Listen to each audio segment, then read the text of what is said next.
જય દ્વારકાધીશ મિત્રો, તમે જોવ છો ખેડૂતો માટેની આ યુટ્યુબ ચેનલ સાચો ગુજરાતી અને હું રમેશભાઈ આહિર. મિત્રો, આજના વિડીયોમાં આપણે વાત કરવાની છે માવઠાની.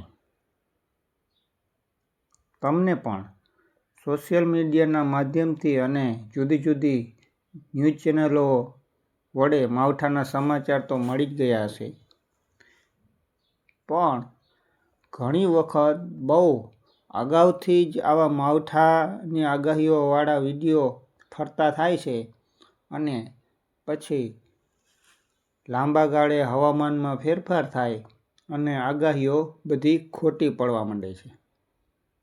બસ પ્રોબ્લેમની શરૂઆત જ અહીંયાથી થાય છે.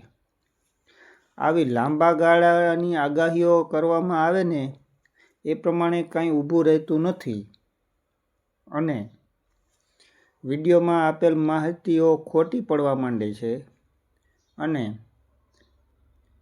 આના લીધે ખેડૂતો જ્યારે સાચી માહિતી હોય ત્યારે પણ વિશ્વાસ નથી મૂકતા અને માવઠાની વાતને ગંભીરતાથી નથી લેતા અને પરિણામે ખેડૂતોને જ નુકસાની ભોગવવી પડે છે.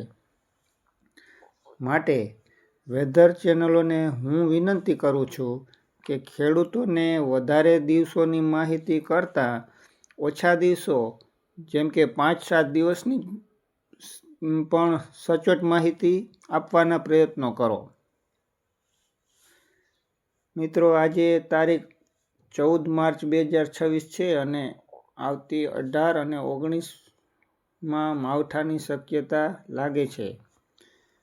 તો બધા ખેડૂતોએ તૈયાર માલ પેક જગ્યામાં મૂકી દેવો જોઈએ. 18 તારીખે કચ્છ અને પશ્ચિમ સૌરાષ્ટ્ર અને 19 તારીખે ગુજરાતના મોટાભાગના જિલ્લાઓમાં માવઠાની શક્યતાઓ દેખાય છે.